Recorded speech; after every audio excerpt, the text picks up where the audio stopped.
Hello everyone, and welcome to our virtual convocation ceremony for the School of Sustainability. I'd like to take a couple of minutes to address you on a subject that is on top of mind for all of us, and to think about how the School of Sustainability and how you've been trained is going to be really helpful for not just you individually, but for the world at large. So, we know that comprehending the present is incredibly challenging. Predicting the future is nearly impossible.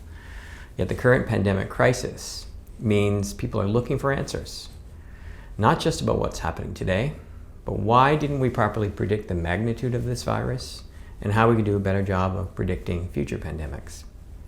As graduates from the School of Sustainability, one of the 5 core competencies you've learned is futures thinking. All of you know that futures thinking is not about predicting the future, but anticipating possible and plausible futures, creating scenarios for a brighter future, and then developing strategies to achieve those futures. In a hyper-connected world, people can travel to just about anywhere in a single day, potentially transmitting disease far and wide. On an urban planet, high-density living permits quick spread of illness. Witness, for instance, the terrible things that have occurred in New York City. Increasing global temperatures may give rise to new viruses and bacteria harmful to human health. Destruction of wildlife habitat will bring species into greater contact with people and increase the potential for lethal diseases that jump species. Enduring poverty will put the most vulnerable at great risk of disease, threatening communities everywhere. In other words, the pandemic crisis is a sustainability crisis.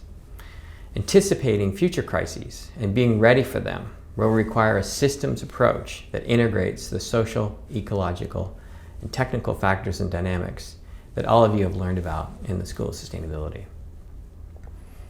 This infrastructure that connects us can be a force for readiness and resilience.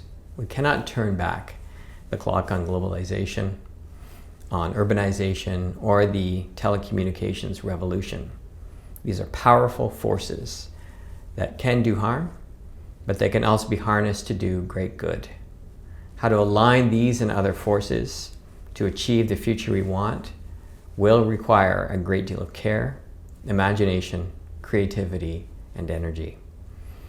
My hope is that we have equipped you with the skills, knowledge, competencies, and perhaps most importantly, the mindset to anticipate not just possible futures, but desired futures that minimize suffering, maximize well-being, and take care of the environment on which we all depend.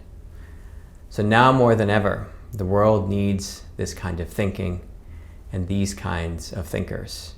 It needs you. Congratulations, class of 2020.